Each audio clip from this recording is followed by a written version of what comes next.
C'est comme au bar.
Justice c'est comme au Kanga. Oyo bolingaki bokota sima mabe, oyo bolingaki bosala ngoko. Justice à Congo. Vuluzi Kimbangu déjà yé. Mutambaza Kimbangu. Bakambo bozosala bokokate. Bakata Congo. Makambo kalawana ezali susu te. Prison eza pona bato ba chombo te. Prison eza pona bato ba mbata te. Prison eza pona bato ba oyiba mbongo ya mboka na mbongo ya leta na ole bazobomaka bato. Voyez bango à partir d'aujourd'hui, justice c'est comme au Kanga. Justice c'est comme au Kanga. La loi frappe tout le monde. C'est logique. La loi frappe tout le monde. C'est logique. Marc Chalelo et Zara soutien l'excellence contre Bamarambo Union Sezoleka. Na mboka bato ebele balingi te ke mboka ezala bien. Soki mutu moko akomi koya na logique moko boye ba omi olukele ba zigzag. Donc il peut avoir une zigzag. Bah tout le quoi bah excellence na moment où il faut protéger bango. Pour baza ba loiseau mo bazar rare. Bah toi boy bazonga après bah temps mo boy so ka tembele. Donc tous les membres ya Nojek. Tout sangani lelo awa na bana kisasa nyonso. Tous en la marche soutien ya excellence na mkola lelo contre ba biloko ebele bele zo leko boye. Donc nzambe ka esika zalia batela et merci. Merci. C'est plein de Pona biso, pona ngai na dosenga na mokonza mboka a renforcer sécurité makasi et pas sur de cela comme ça mutamba. Boye azali jeune. Oyo azobundela ba jeune, azobundela jeune nyonso to ya Congo. Makambo azosala tomona yango te. Tomona yango te na ba jeune nyonso to bakoti na gouvernement. Mais tozomona yango pas comme ça mutamba. Ba soutenir ye, ba tia soutien akende liboso, tosengi na mboka. Merci. Bon, moi je voulais dire merci. Bon, moi je voulais dire ceci. Moi je suis jeune comme tout le monde et je suis de la nationalité congolaise, des pères et des mères, et je soutiens aujourd'hui son excellence Constant Mutamba à propos de la défense et sécurité premièrement, et en plus d'un côté justice. Nous aujourd'hui, on voyait qu'il y a que des voleurs qui partent en prison, il y a que nous des jeunes, il y avait que des violences et tout. Mais je suis surpris aujourd'hui que même l'autorité comme des prisons, en plus il est ferme dans la décision Et moi, par là, je suis d'accord avec lui et je lui soutiens et je lui soutiendrai toujours. Premièrement, je sais que moi, je peux demander à la jeunesse congolaise, serrons-nous les mains et soutenons son Excellence Constant Moutamba. Et bonne journée à tous, partout où vous êtes. Merci.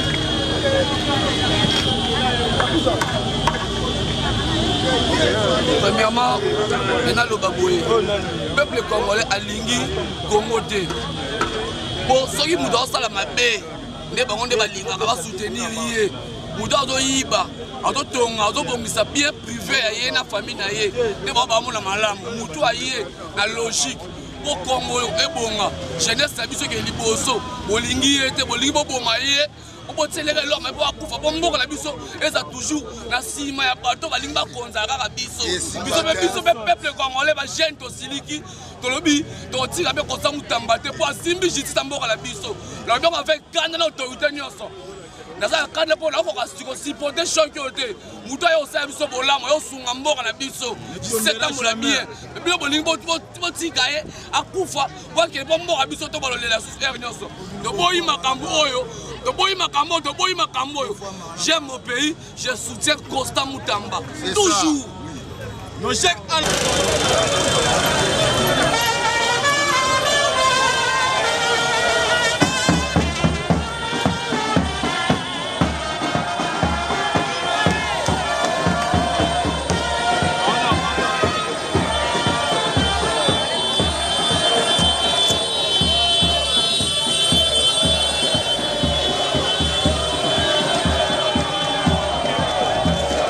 marche pour le soutien du ministre de la Justice, les jeunes va télémi pour vous dire que non soutien sans condition.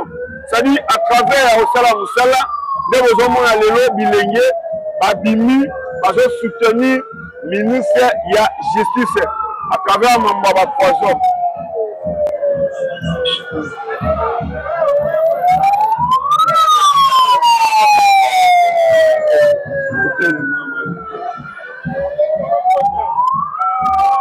Nous avons communiqué dans Willery, nous avons dit dans le ministère de la Justice pour vous dire que le peuple congolais ligne, nous avons un souci à peuple là, c'est manaillé. Non, nous avons un boulevard et une soutien sans condition. Soutien sans condition. Nous avons la jeunesse. Et les derrière le ministre de la Justice.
Balobi, la patrie ou la mort.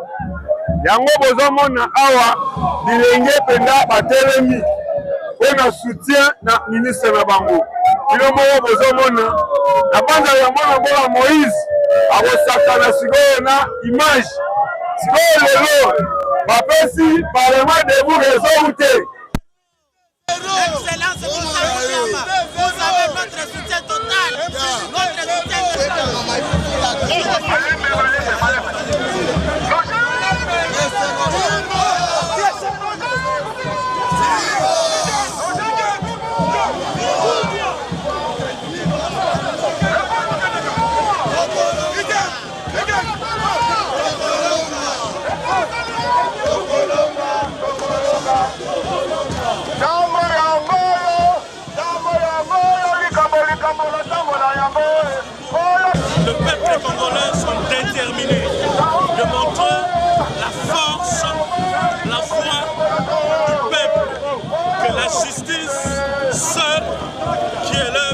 opposition.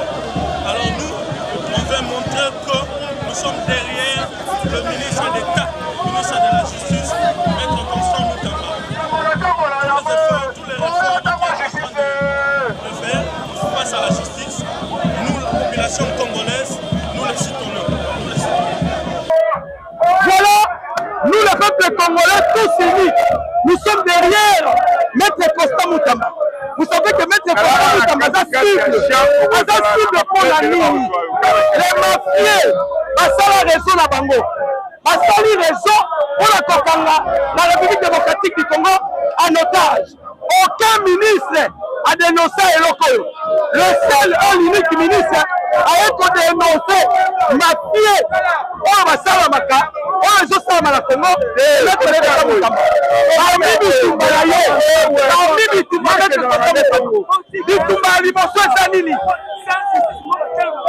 La bancarisation de tous les recettes judiciaires.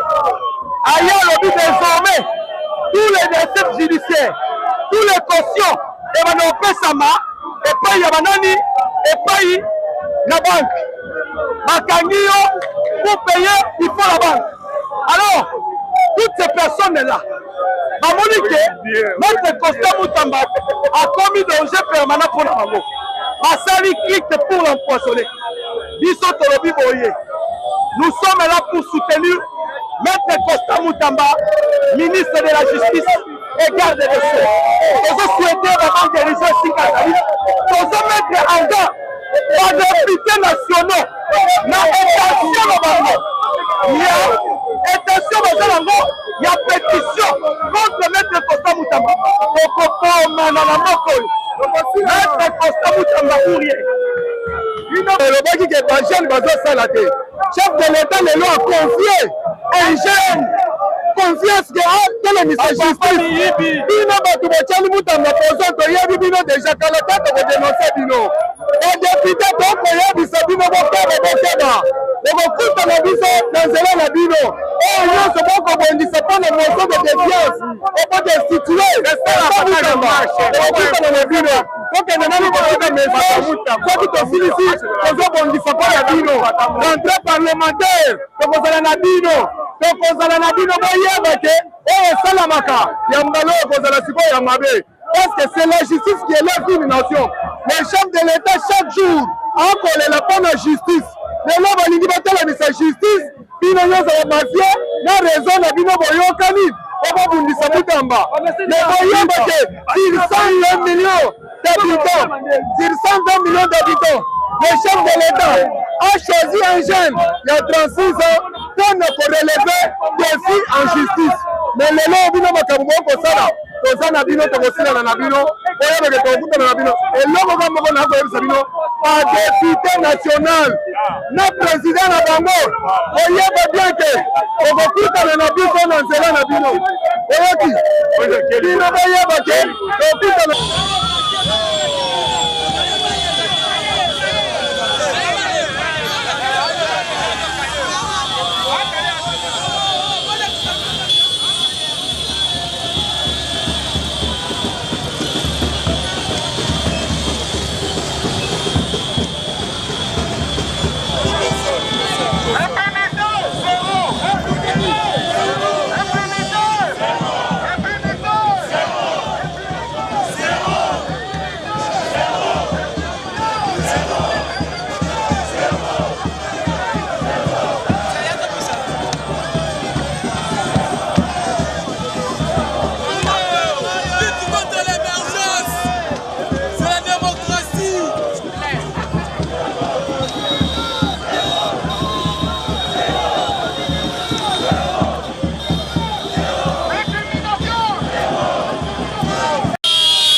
Soyez bien.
Botika bango te, kala bango.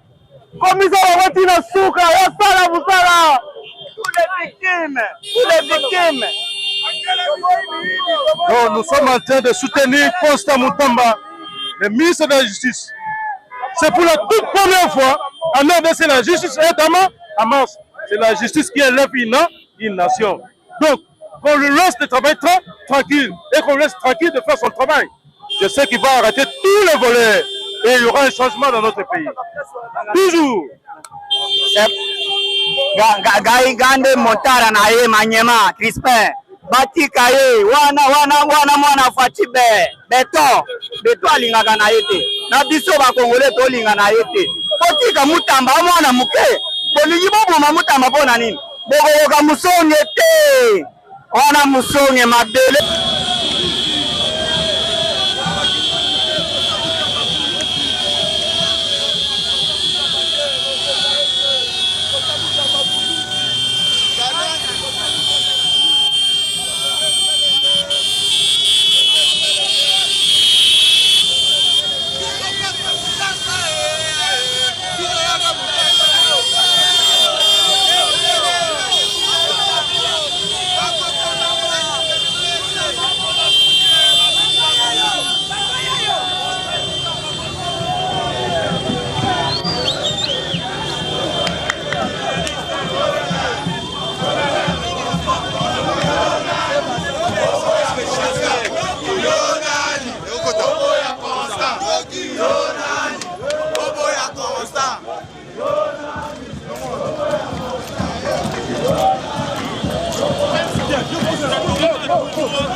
Voilà, à la primature, nous tous la déclaration. Voilà, du tout, voilà,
Si objectif est population, et ça qui est comme en primature, va se retrouver dans la primature, maintenant, selon organisation, va continuer na mémo na bango, yango le monde sur la population, bazo de la bango, et ici police va à la kimia, parce que va tomber que bundate, et voilà, on va élever réclamation aussi les endroits.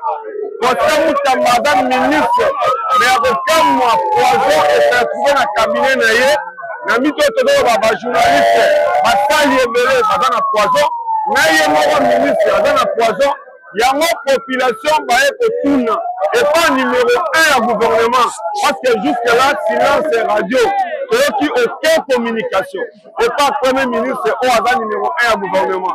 Les populations va s'organiser, va étudier baza awa.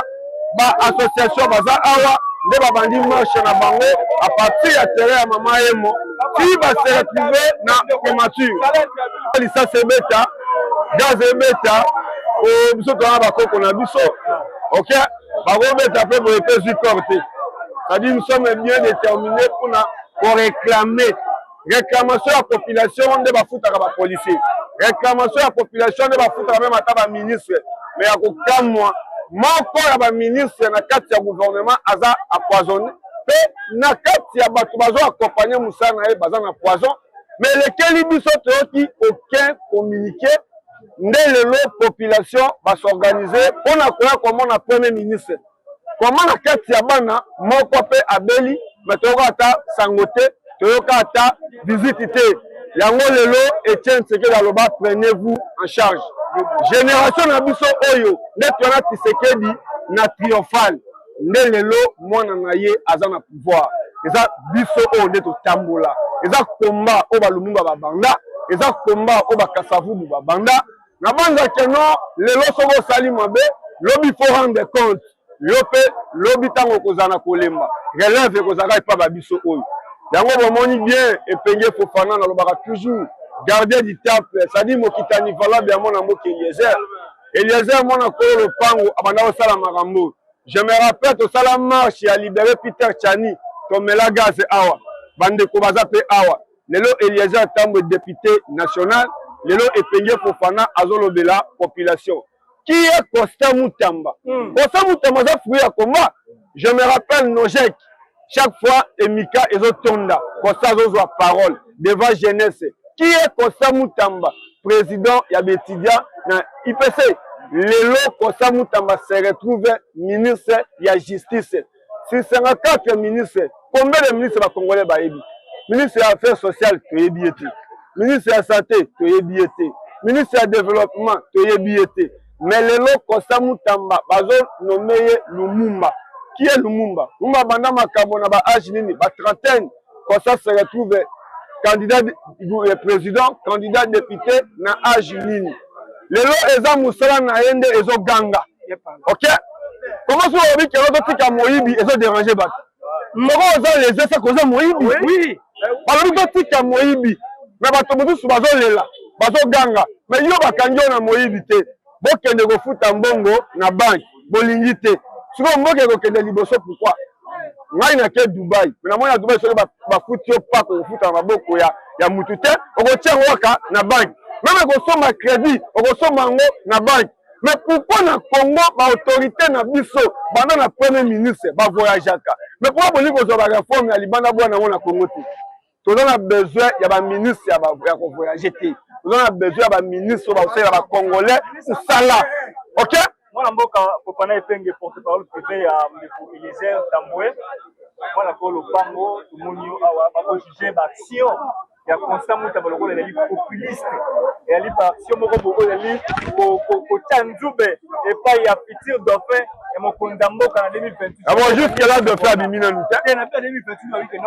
jusque là bango tu baza na course batie ballon na terrain oyo aza meilleur joueur nda marqué but tomonaki équipe RDC ezobeta toza na besoin ya kosopa te toza na besoin ya kotia mingete nde na terrain lelo Constant Mutamba aza eme na beme na mwana ya école primaire ok toye awa nakopesa même merci na la police parce que toyebaka police ya liboso ame babeti bagaz mais police elo baye d'abord kotuna bozo marcher pour quelle raison tango bolobi bakadre bato batelemi c'est ça aussi rôle ya la police na monaka tango Daniel kwazali na commune ya Kinshasa babengaka aussi police ya proximité police azaka mpona kokanga te mpona koboma te police pe aza motei avakanga mutu pe ateyaka pourquoi na mboka na biso eloko wana ekosalama te on a besoin ya quelqu'un comme Constant Mutamba lelo Constant Mutamba chez gouvernement na équation tolamuka Constant Mutamba a démissionné akobima grand soki lelo basala pe baaventure bamelaka na Constant Mutamba apema akobima toujours grand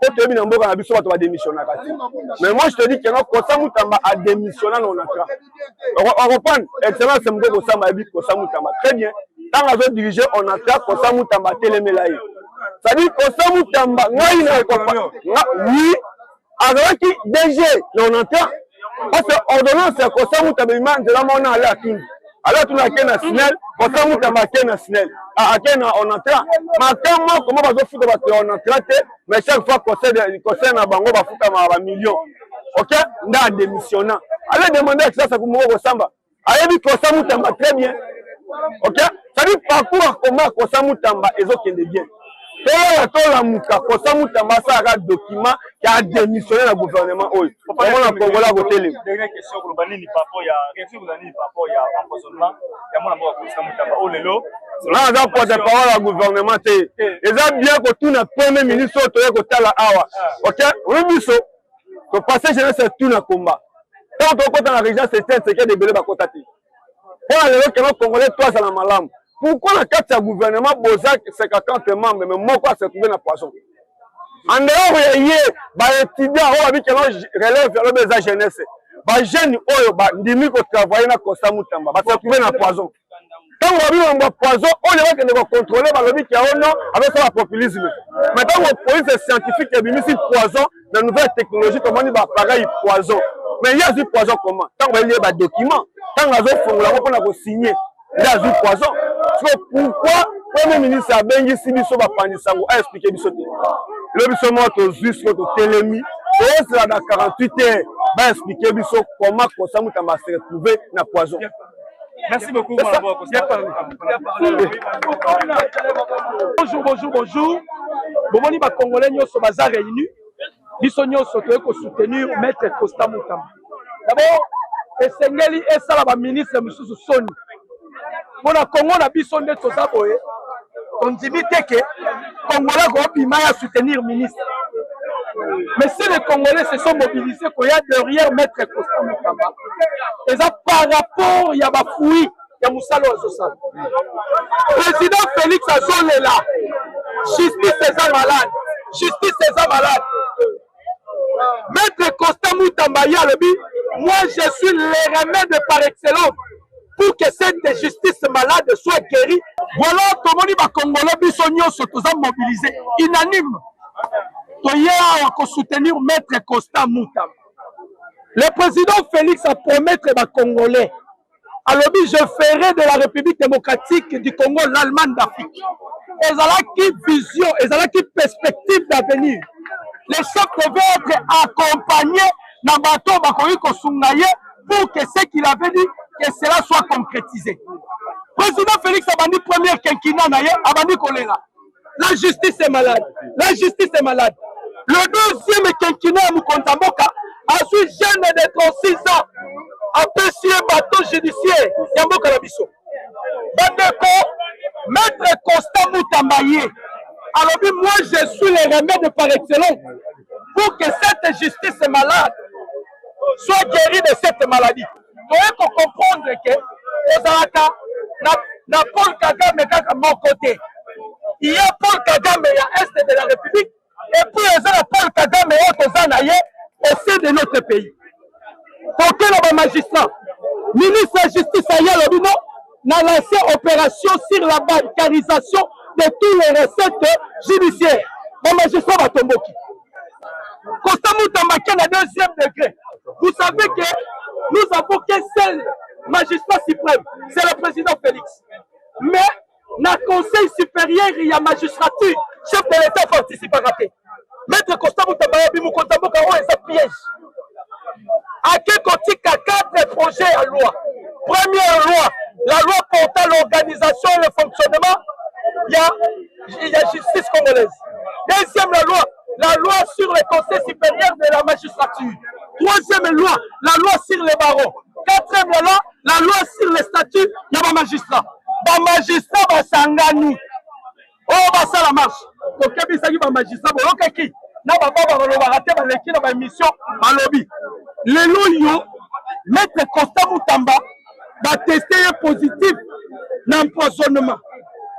Tu comprends que le gouvernement oyo aucun ministre aligné maître Constant Mutamba. Ça c'est quoi?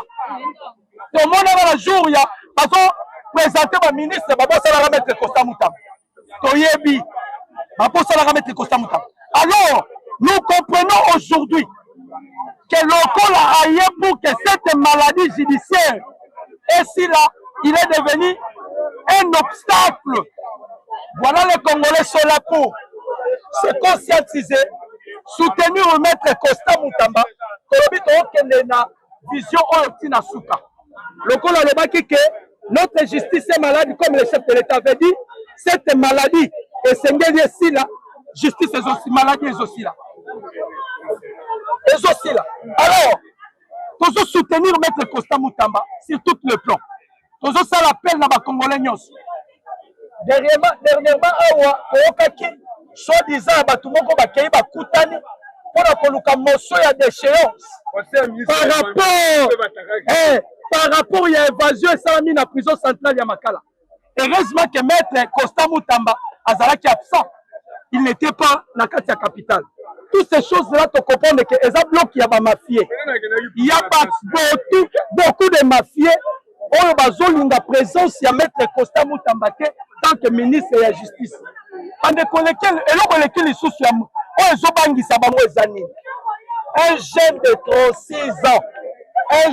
36 ans, qui a présenté 7 millions de dollars comme corruption pour le dossier Oyo. Il y a Onatra. Maître Constant Mutamba a refusé catégoriquement la justice élève une nation. C'est ce qui dit la Bible. On ne peut jamais Kotambusamboka Oyo la corruption. Et ça parmi les critères. Oyo ba mafie ba sala bloc na bango ya ba mafie pour la koluka kokanga pays na biso en otage. Alors balumi sikoyo muto akomi témoin gênant na bango azosaye ba koka jambe. Les Congolais sont là. Nous sommes mobilisés à unanimité pour soutenir maître justice, maître Constant Mutamba, ministre d'État, ministre de la Justice et garde des Sceaux. Pour ça, l'appel la biso et pas Yamukonzi Yambo. Les Congolais, balobi que Yomoko le baki que justice est ça malade. Aussi moi na mobali ya 36 ans. Batu baloba que jeunesse c'est approuvé. Jeunesse c'est approuvé. Mais on va juste bâtir le ministère de la justice. Ça jeune était. Jeune hier a commis qu'on relevait des filles. Ma papa on le bazalaki censé à quoi enseigner biso. A commis qu'on dit sa jeune. Voilà pourquoi nous sommes là pour soutenir Maître Justice, Maître Costa Moutamba. Nous sommes là pour soutenir l'action de Maître Costa Moutamba. Nous sommes les Congolais, nous sommes ça l'appel, les Congolais, nous sommes botika la libanda makambo yote oyo makambo za avenir ya mboka na biso oyo makambo za avenir ya jeunesse congolaise.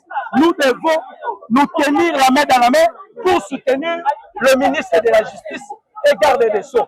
Voilà un peu où Lazare Nango va partager la vision.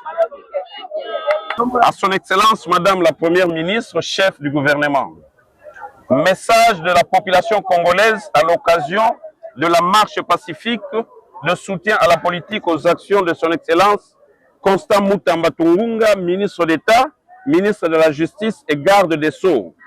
Excellence Madame la Première ministre, nous, population de la province de Kinshasa, représentant celle de l'ensemble de la République démocratique du Congo, aspirant au changement, nous retrouvons en ce lieu baptisé Place de l'Indépendance et symbolisant notre liberté et notre souveraineté acquise au prix du sang de nos martyrs. Voudrions à l'occasion de cette longue marche à travers les principales artères de la ville, province de Kinshasa, capitale de notre pays et siège des institutions, manifester notre soutien sans réserve aux réformes initiées dans l'appareil judiciaire par le jeune ministre d'État, ministre de la Justice et garde des Sceaux, son Excellence Constant Moutamba Tungunga, en vue de donner un nouveau visage à notre justice qui a été déclarée malade par son Excellence Monsieur le Président de la République suite à sa fonctionnalité trébuchante.